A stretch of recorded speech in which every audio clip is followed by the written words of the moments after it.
Bonsoir à toutes et à tous. Je suis ravi de vous retrouver en ce dimanche 15 octobre. Tout de suite, voici les informations que nous allons développer ce soir. Plus de 400 personnes ont montré leur opposition à la future tour des juges pour les épreuves de surf de Paris 2024. Une marche pacifique était organisée ce matin par l'association Vayara Aoteahupo. C'était à la presqu'île de Tahiti.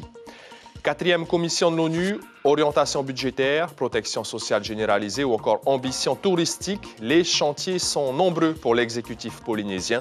Le président du gouvernement, Moetai Broderson, est l'invité du journal de ce dimanche soir. Nous évoquerons ces sujets en plateau avec lui. Comme en métropole, ce week-end, un hommage a été rendu ce matin aux 2 enseignants assassinés à 3 ans d'intervalle, Samuel Paty et Dominique Bernard. Les réactions locales dans ce journal. Les supporters ont vibré, mais finalement, le 15 de France est éliminé de la Coupe du monde de rugby. Grosse compétition de CrossFit à Raiatea ce week-end. C'est en partie ce qui sera développé dans votre page des sports. Un aquarium à ciel ouvert dans le lagon de Ta'a, aux abords du Motu Adje. C'était il y a plus de 20 ans. Les touristes étaient fascinés, comme vous pourrez le voir dans votre rubrique Fénois d'avant. Merci d'être avec nous. Plus de 400 personnes ont manifesté aujourd'hui à Teahupo'o pour dire non à la future tour des juges pour les épreuves olympiques de surf de Paris 2024. La manifestation était organisée par l'association Vayara Aoteahupo. Sur les conséquences environnementales, il y a une grande inquiétude au niveau de la population locale. Stéphane Ratino et Jérôme Lee étaient au cœur de cette marche pacifique. Regardez. On n'est pas contre les Jeux olympiques, mais on ne veut pas qu'on nous détruise notre nature. Parce que l'horizon leur paraît vague, ils se sont mis en marche. Ils se sont donné la main, comme un serment du jeu de pommes, où par les liens de la mobilisation, ils veulent faire entendre leur inquiétude. Autant la vague peut être rude aux surfeurs, autant cette balade civique et revendicative était une note de paix. La nature, le vent, la mer, les hommes, l'harmonie. Le Nati représente justement ce lien entre nous, les êtres humains, mais également avec la nature, cette connexion avec la terre, avec la mer, avec les éléments. Donc le Nati vraiment va venir appuyer cette symbolique surtout. Un courant de sympathie s'est créé autour de ce mouvement. 400 personnes sur la route, cela n'est pas rien.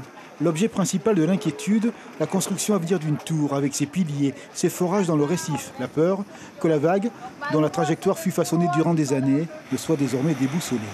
Ça vous inquiète cette tour ? Ouais, ça a pollué là-bas. Ouais, si ça abîme les coraux, tout ça. Après, ça peut changer la vague, comme certaines personnes disent. Du coup, c'est pour ça qu'on n'est pas d'accord et qu'on est venu.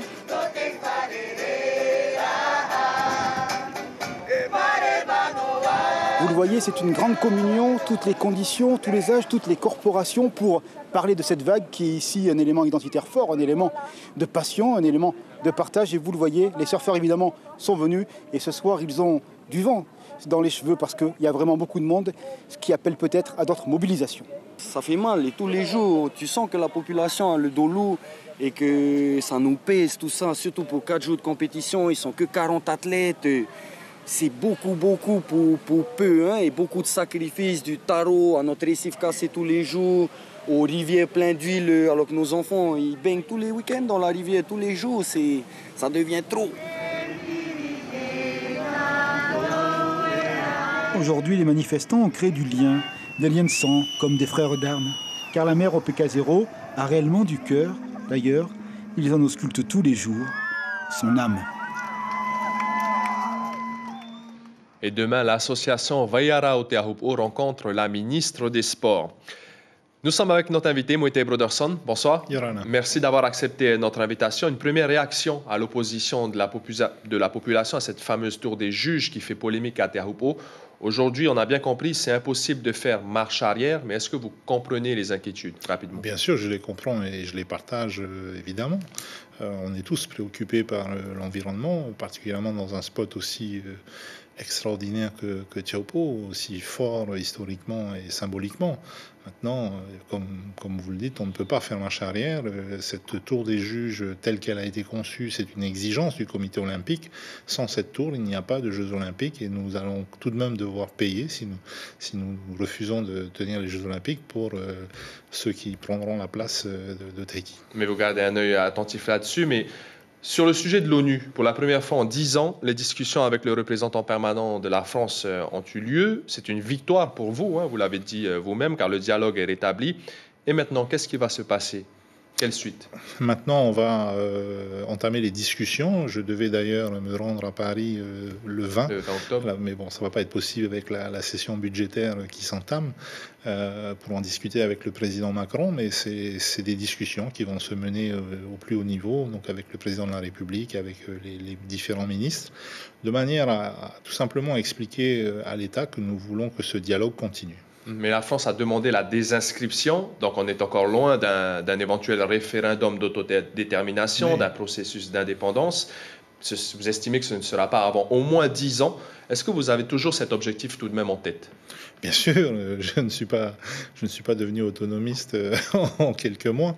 Je suis toujours indépendantiste, mais encore une fois, à l'ONU, on ne va pas demander l'indépendance, on va demander la mise en place d'un processus d'autodétermination. Ensuite, ce sont les Polynésiennes et les Polynésiens qui décideront le jour venu. Mais vous restez quand même modéré par rapport à vos aînés du Tavenyuhiratura. Je ne change pas, je suis né modéré et je continuerai d'être modéré. Le militantisme antinucléaire, la vérité sur le fait nucléaire, est-ce que vous espérez aussi l'obtenir durant votre mandature là? Oui, il y a déjà beaucoup de choses qui ont été faites. Il y a des archives qui ont été déclassifiées. Alors peut-être pas toutes les archives, mais il faut reconnaître ce qui a été fait. Maintenant, il reste beaucoup de choses à faire. Il reste ces études sur la transmission transgénérationnelle des pathologies. Il reste l'élargissement de la liste des maladies radio-induites. Il reste une meilleure prise en charge. Il reste beaucoup de choses à faire.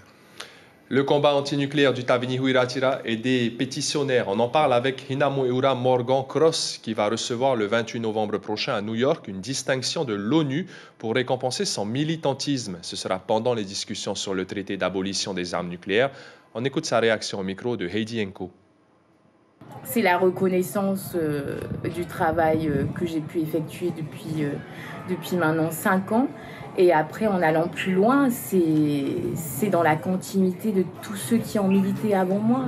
Et là, je pense à ceux qui ont inspiré tout ce combat et qui sont déjà décédés. Bruno Barillot, Roland Oldham, John Doom, Henri Hiro et toutes les personnes, d'autres personnes que je n'ai pas pu nommer. L'Église protestante aussi, qui a été la première à commencer à combattre les conséquences du nucléaire et plus politiquement M. Oscar Temaru, Théa Hirschon et tous les autres militants du parti indépendantiste. Moïté Broderson, est-ce que, à l'image de Hinamoeura Morgan Cross, qui est d'ailleurs représentante du Tavenyuhiratura à l'Assemblée, vous estimez que le militantisme antinucléaire en Polynésie devrait être plus fort, plus présent? Enfin, je crois qu'il ne faut surtout pas qu'il s'étiole.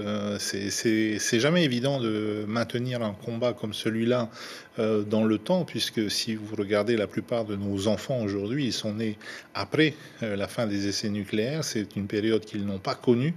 Et donc de maintenir ce militantisme, c'est un challenge, mais que le Tavenyuhiratura s'évertue à relever. Par rapport aux relations avec l'État, vous avez parlé de l'élargissement de la liste des maladies radio-induites. Est-ce que vous avez d'autres objectifs concernant la lutte contre les conséquences du nucléaire?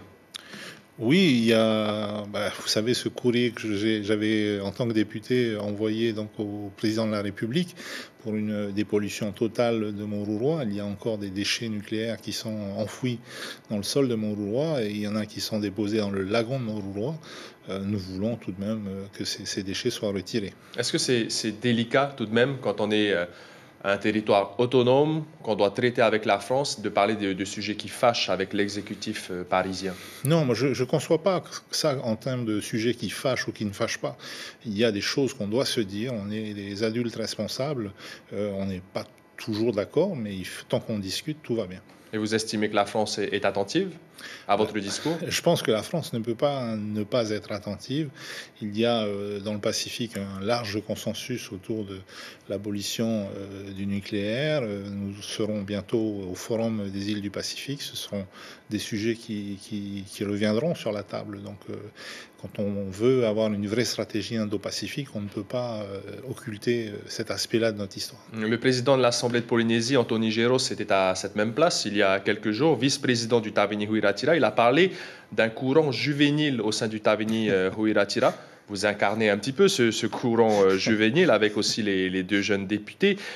Est-ce que vous trouvez que la ligne du parti est rigide ou vous vous adaptez un petit peu à cette ligne politique? Je prends ça comme un compliment, parce que je suis quand même grand-père de 4 ravissants motois, donc oui, juvénile, je vais le prendre comme un compliment.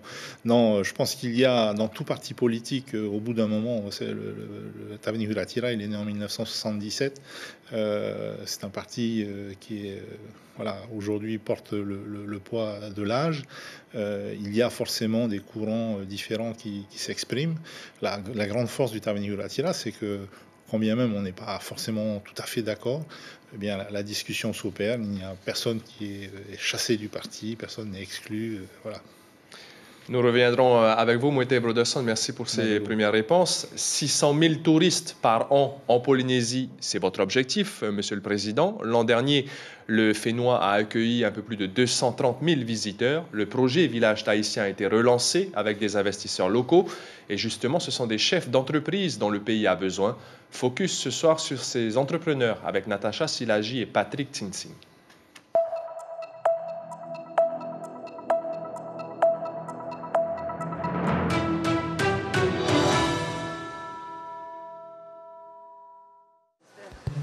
Avec les investisseurs, on parle défiscalisation, augmentation des prix des matériaux, taux d'emprunt bancaire, manque de compétences des employés ou problèmes fonciers.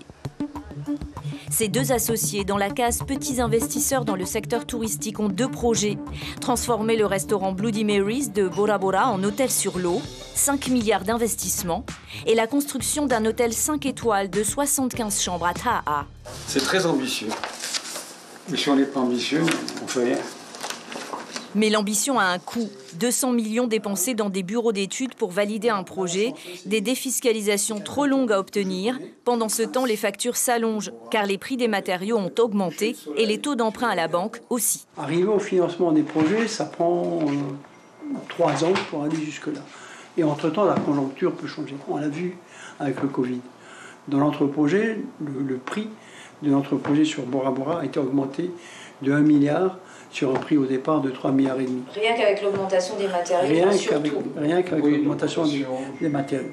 Car pour avoir droit à 60% de défiscalisation, il faut soumettre son projet à plusieurs bureaux d'études très coûteux, sans qu'il n'y ait pas d'assurance et pas d'aide fiscale non plus. Des investisseurs qui se heurtent aussi à la colère de ceux et celles qui s'opposent à Moorea, c'est quasi systématique, au projet de construction d'hôtels. Le groupe Van en a fait les frais. L'entreprise emploie 730 personnes à temps plein dans ses 4 hôtels, à Tahiti et dans les îles. Des recrutements souvent difficiles, car la compétence niveau international manque en Polynésie. Il y a aussi l'augmentation du SMIG et les frais de fonctionnement gigantesques d'un hôtel, comme ce premier 5 étoiles de Tahiti. C'est des gros investissements. C'est aussi, une fois qu'on a ouvert un hôtel, il ne faut pas oublier qu'il y a la maintenance, l'entretien. Et tous les 5 ans, il y a toute une remise en question des réinvestissements qu'il faut faire en permanence dans l'outil de travail. Ce n'est pas un one-shot, c'est vraiment quelque chose d'endurant. C'est un projet, les projets hôteliers, ce sont des projets d'endurance et de persévérance. Qu'est-ce qui vous fait tenir alors? La passion pour le pays. Le groupe Martin et la brasserie de Tahiti ont eux aussi 4 hôtels en Polynésie depuis 20 ans, plus de 500 employés et 370 chambres. Après l'hôtel de Bora Bora qui a été entièrement rénové, 12 à 15 milliards d'investissements sont prévus pour rénover les 3 autres hôtels, mais pas sans défiscalisation. L'activité touristique est malheureusement cyclique, c'est-à-dire qu'on a des bonnes années, on va dire comme en ce moment, il ne faut pas se cacher, c'est des années importantes, mais qui viennent compenser les années de crise comme on a eu en 2008. Et au cours de ces années où ça fonctionne bien comme aujourd'hui, eh bien, on investit, on réinvestit tout ce qu'on gagne pour pouvoir pérenniser notre activité pour les 20 prochaines années. La Polynésie a perdu 900 chambres à cause de la pandémie. Mieux vaut qu'elle chouchoute les investisseurs du cru, même si les fonds internationaux pour le tourisme existent bel et bien aux portes des banques locales. Construire un hôtel sur une île, un atoll ou un motu, un défi à la fois géographique et économique. Les investisseurs polynésiens comptent sur le soutien du gouvernement. Moïté Broderson, vous avez également le portefeuille du tourisme avec vous. Selon votre vision, donc selon vous, la stratégie touristique doit être revue. Il faut arrêter de se concentrer sur Bora Bora.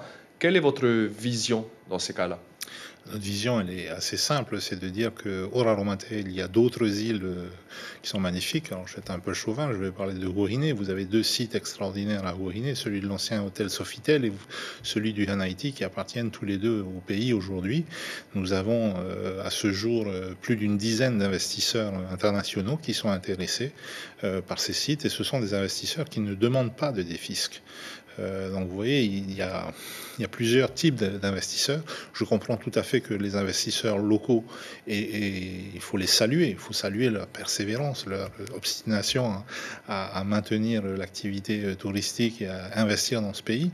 Mais je comprends que eux, du fait de leur taille peut-être un peu plus petite, aient besoin de cette défiscalisation. Nous avons actuellement un AMI donc, qui est en train de s'achever, un appel à manifestation d'intérêt, avec 12 projets touristiques qui sont éligibles, du moins en shortlist pour donc une défiscalisation.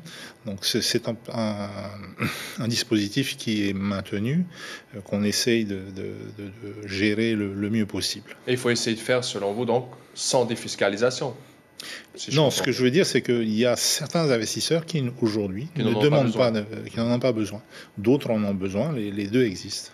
Le sommet du tourisme durable du Pacifique, ce sera cette semaine, vous allez y participer. Quelles sont les priorités donc, pour la Polynésie? Parce que 600 000 touristes comme objectif et en même temps respecter les objectifs d'un tourisme durable, ça semble compliqué tout de même.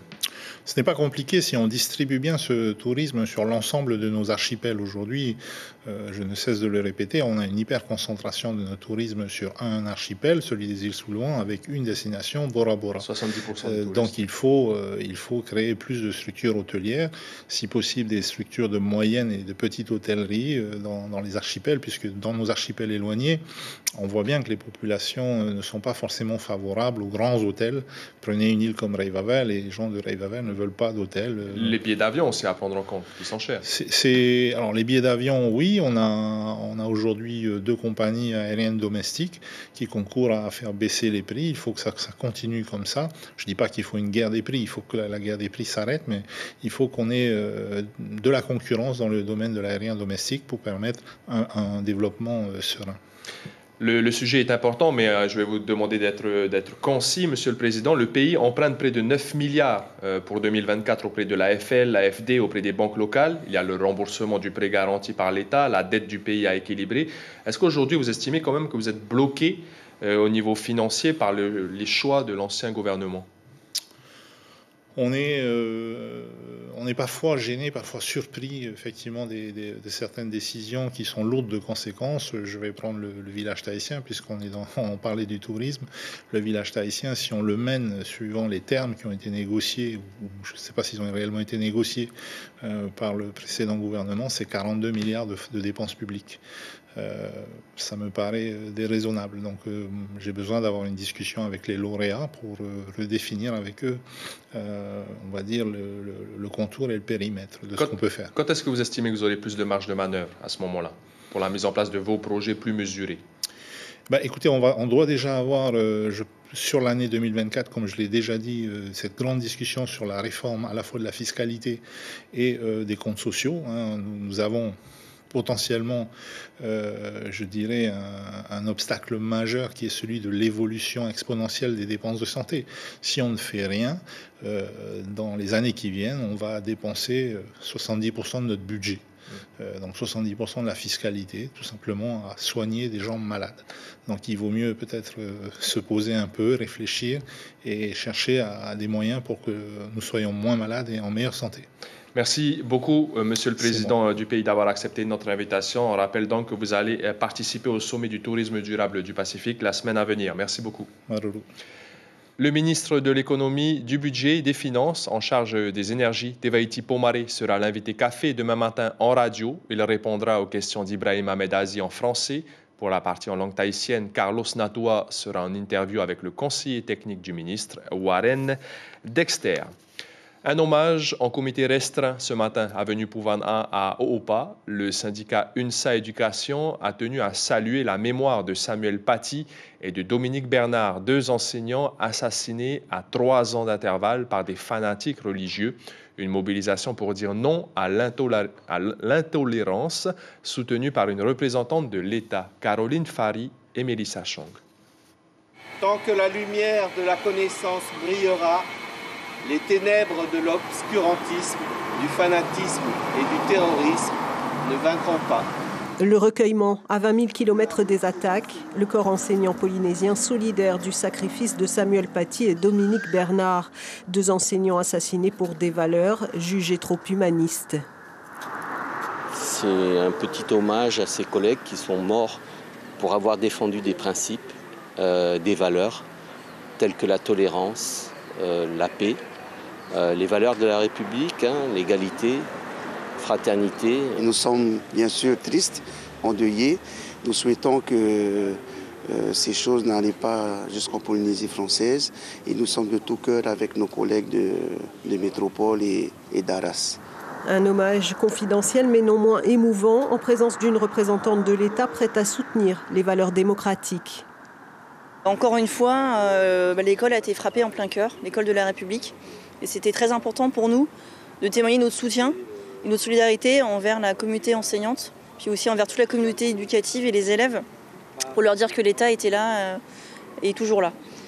La communauté enseignante sous le choc est de plus en plus vulnérable, prône une éducation libre et un pluralisme indispensable à l'épanouissement des enfants. Il ne s'agit pas de s'en tenir qu'à une vision, qu'à un savoir-faire, mais c'est par l'éducation, c'est par les enseignements à l'école qui verront la pluralité tant des pensées, des personnes, des actions, de pouvoir s'accepter et de vivre ensemble paisiblement, sans violence. Le ministre de l'Éducation nationale affirme que l'école ne se laissera pas terroriser.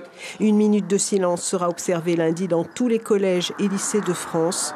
Elle sera probablement relayée en Polynésie.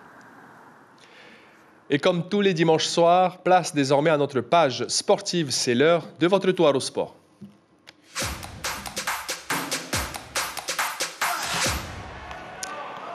Bonsoir Ali Hoy. Bonsoir Marquis. Défaite cruelle et une élimination en quart de finale de la Coupe du monde de rugby pour le 15 de France. Oui Marquis, l'équipe de Fabien Galtier s'est inclinée ce matin face à l'Afrique du Sud, championne du monde en titre, d'un petit point 28-29. Un match très disputé durant lequel les supporters ont vibré et David Chang a suivi la rencontre aux côtés du club de rugby de Pirée. Première minute de jeu et ça commence sur les chapeaux de roue avec ce premier essai de la France. Et aussitôt, la réponse de l'Afrique du Sud. Dans la salle de conférence de la mairie de Pirée, tout le monde est bien installé, maillot bleu enfilé et maquillage au visage. Ça annonce quelque chose de bon, mais maintenant en face c'est du solide aussi. Peut-être pas aussi rapidement, je pensais qu'il y aurait un petit round d'observation, mais là les 2 équipes elles ont décidé d'envoyer du jeu et tant mieux pour nous. Un match très disputé entre les 2 équipes, rien de plié pour la France pour l'instant, mais dans tous les cas, les jeunes du club de Pirée sont là pour soutenir l'équipe nationale dans les hauts et aussi dans les bas. Là, il y a eu un jeu au pied du numéro 15, si je ne me trompe pas, sud-africain, et Cheslin Colby il marque un essai après. Bon, non, ils se rendent coup pour coup, donc on verra bien à la fin de la mi-temps, mais c'est indécis encore pour l'instant. Reprise de la deuxième partie de jeu, les Français tiennent bon et maintiennent leur avance. Mais contre toute attente, l'Afrique du Sud revient jusqu'à reprendre la tête. Score final 29-28. La douche froide pour ces fervents supporters qui se voyaient déjà en demi-finale. Je ne veux pas être très objectif, mais je pense vraiment que le match se joue sur la première erreur d'arbitrage sur Edzebet. Je le pense vraiment. Qui nous coûte 14 points. Un essai qu'on ne marque pas et eux, ils marquent en contre. Donc ça, c'est dur. Ça, c'est dur. Parce que finir à un point comme ça, c'est dur. Après, c'est le sport et il y a des choses plus graves dans la vie. Qu'à cela ne tienne, pour le club de Pirée, la Coupe du Monde reste une opportunité en or pour développer le rugby au Fénois. Nous, évidemment, on est dans une phase où on a envie de profiter de cet événement pour solliciter, pour donner envie aux jeunes de découvrir le rugby et pourquoi pas gagner des licenciés par derrière. Parce que, je le rappelle, il est impératif de mettre nos jeunes au sport. Le club de Pirée avait envisagé de retransmettre la rencontre des Français en demi-finale avec les enfants des quartiers prioritaires de la commune, mais ce sera sans doute pour une prochaine fois. Aux États-Unis, à Rihoé, 2 culturistes ont fait sensation. Et c'est une victoire pour le duo tahitien Jean-Baptiste Cipriani et Aurélien Foussard à la NPC Border States à San Diego. Jean-Baptiste remporte la catégorie Men's Classique Physique et Aurélien a été couronné chez les Men's Physique. Un véritable hold-up de leur part puisqu'ils raflent l'or en novice et en open dans leur catégorie respective. Et c'était un week-end chargé en sport à Tahiti comme dans les îles. Exactement, il y avait également du triathlon, du VA, de la boxe éducative et du football. Tout de suite, on fait le tour de ces événements qui nous emmènent jusqu'aux Marquises. Benjamin Zognotti confirme sa place de leader en triathlon au Fénois. Il s'impose en 50 minutes et 39 secondes.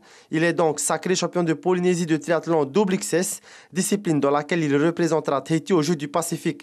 Jean Macrimon finit à la 2e place, suivi du jeune Tanetoa Neinoa. Le trio confirme donc sa place pour les îles Salomon le mois prochain. Chez les dames, c'est Anaïs Horus Catalan qui l'emporte devant Maïdi Sucé. Au dernier moment, on a changé un peu les règles du jeu sur le championnat de S. Normalement, là on a fait un double XS, donc il y avait 2 triathlons à effectuer, plus petits certes. Mais du coup, voilà, ça nous fait faire un petit triathlon, un peu carton, et puis derrière, vraiment finir au plus vite qu'on peut. Mais voilà, c'est vraiment un effort particulier, donc là c'était vraiment une bonne répétition pour les Jeux. Et voilà, c'est dur. Là. 33 équipes de VA se sont alignées au départ de la Hikenoa Race ce samedi. Après 30 km de descente entre la baie de Taone et le Pakveirei, Hinarorea arrive premier au terme de 2 heures et 12 minutes d'effort devant Manhiva. Les grands clubs tels que Shelva, Air Tahiti et le Team OPT n'ont pas répondu présent. Et chez les dames, c'est Ihilani qui s'impose. Le championnat de football aux Marquises Sud a repris ce week-end au stade de Atuona. 6 équipes de Hivaoa, Fatuhiva et Tahuata se sont affrontées durant cette première journée de la phase aller. 3 matchs étaient au programme. Parmi eux, l'AS Nike en rouge bat l'équipe de Mahitoa sur le score de 2-1. Là, cette année, on n'est pas avec une nouvelle équipe et tout, on fait avec. Hein. Là, c'est en pleine construction cette équipe-là. C'est une renaissance avec Nike. C'est assez compliqué face à Mahitoa, mais on va continuer à travailler comme ça. Et voilà, il faut être plus aux collègues. À Tupoué, les jeunes de moins de 12 ans ont enfilé leur gants de boxe pour une rencontre éducative. Très bien encadrée, le but n'est pas de mettre KO son adversaire, mais simplement de toucher dans les règles de l'art. L'objectif est d'inculquer la discipline et le respect dès le plus jeune âge. Certains sont rentrés avec une coupe de plus à leur collection.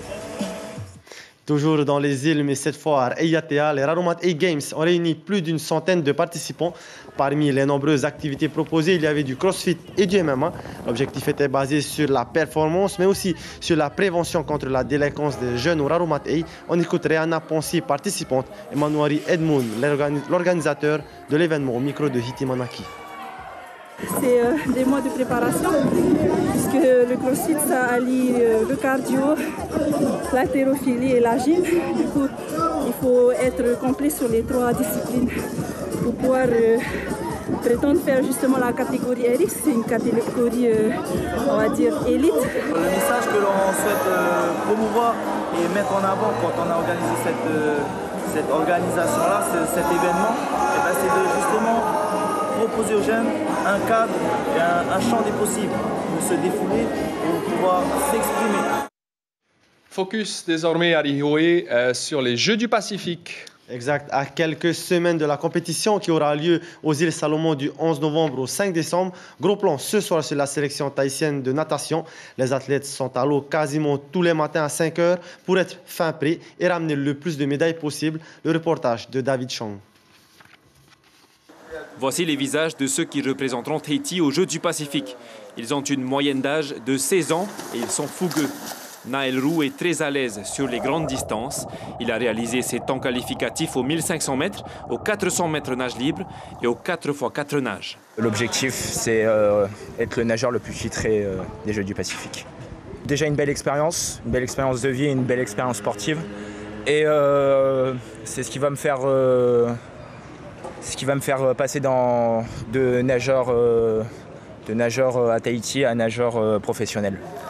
Tous ont un niveau exceptionnel. Parmi eux, Deoti Vido, c'est la nageuse qui a réalisé le plus de temps qualificatif cette saison, mais elle excelle aux 200 mètres papillon et aux 4x4 nages. Elle est multiple championne de France jeune. Elle vient de passer junior et c'est la seule nageuse de Polynésie à avoir réussi la qualification au championnat de France élite. Ah ouais, en ce moment, c'est dur. Et qu'est-ce que tu attends de ces premiers Jeux du Pacifique pour toi là? Pour moi, j'aimerais bien faire une médaille d'or et le plus de médailles, quoi. Mais faire des médailles d'or, pour moi, ce serait vraiment bien. Et pour amener ses athlètes à cet objectif, le coach de la sélection s'est équipé de matériel haute technologie. Il peut ainsi ajuster l'effort de ses nageurs. Par exemple, on utilise un polar, c'est une petite puce de cette taille qu'ils mettent au niveau de la tempe. Et c'est un moyen de monitorer à l'instant T. On a les fréquences cardiaques durant l'effort. Ensuite, on utilise ce qu'on appelle le HRV. Et grâce à ça, on arrive à analyser les écarts qu'il y a entre chaque pulsation cardiaque. Donc ça nous permet, nous en tant que coach, de ne pas en mettre partout, de les accompagner selon leur état de fatigue. Au-delà de la stratégie de préparation, la fédération choisit aussi avec beaucoup d'attention les séries dans lesquelles les athlètes vont nager. Le but est d'éviter les ténors des pays voisins. Il y a la Nouvelle-Calédonie, c'est une natation très forte historiquement. Ils ont encore eu un champion du monde avec Maxime Grousset cet été. Et c'est super d'avoir un pays comme ça en face de nous parce que nous, ça nous pousse à progresser. Et c'est sûr que sur le papier, ils sont devant nos nageurs, il n'y a pas de souci. Ils sont plus vieux, il y en a beaucoup qui s'entraînent déjà en France. Une semaine après son retour des îles Salomon, la sélection partira en métropole pour les championnats de France jeunes à Chalon-sur-Saône, puis à Montluçon. On leur souhaite bien sûr bonne chance et c'est ainsi que l'on referme notre page des sports marocains. Merci beaucoup Arihoué, on vous retrouve dimanche prochain à cette même place.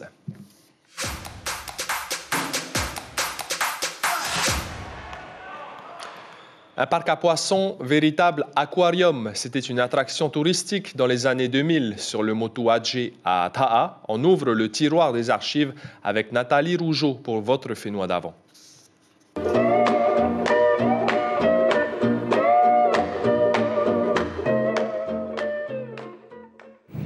Le Motu Adjé, transformé en aquarium, se situe juste en face de Taha. C'est là, sitôt débarqué du Renaissance, que les touristes viennent admirer quelques espèces habitant le lagon.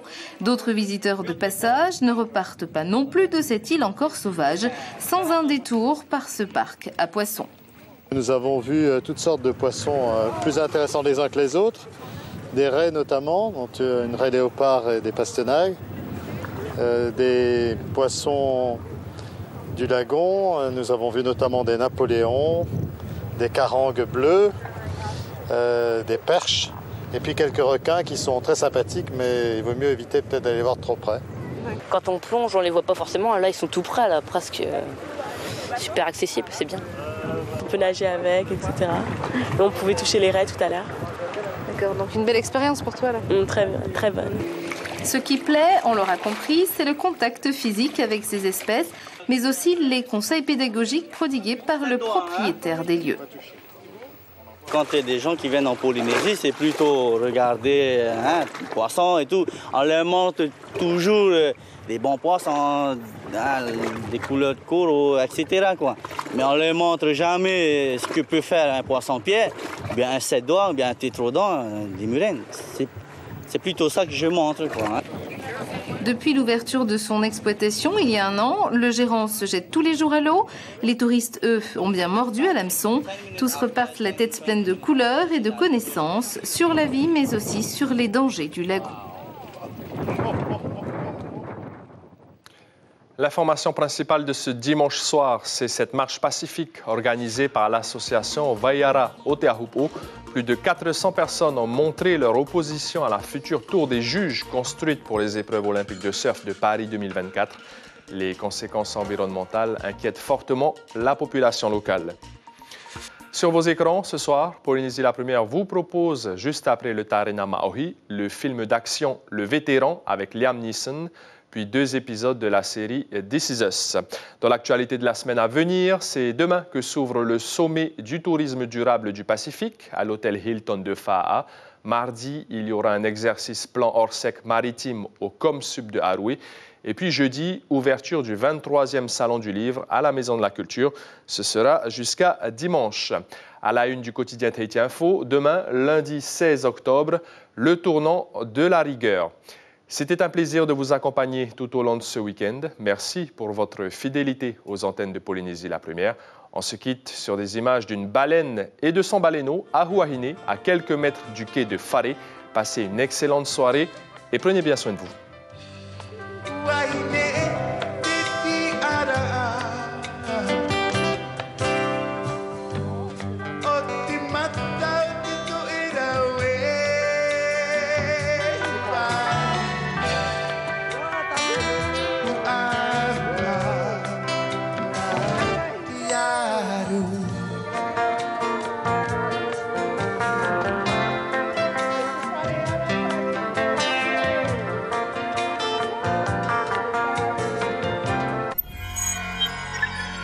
Retrouvez ce programme en replay sur notre site internet.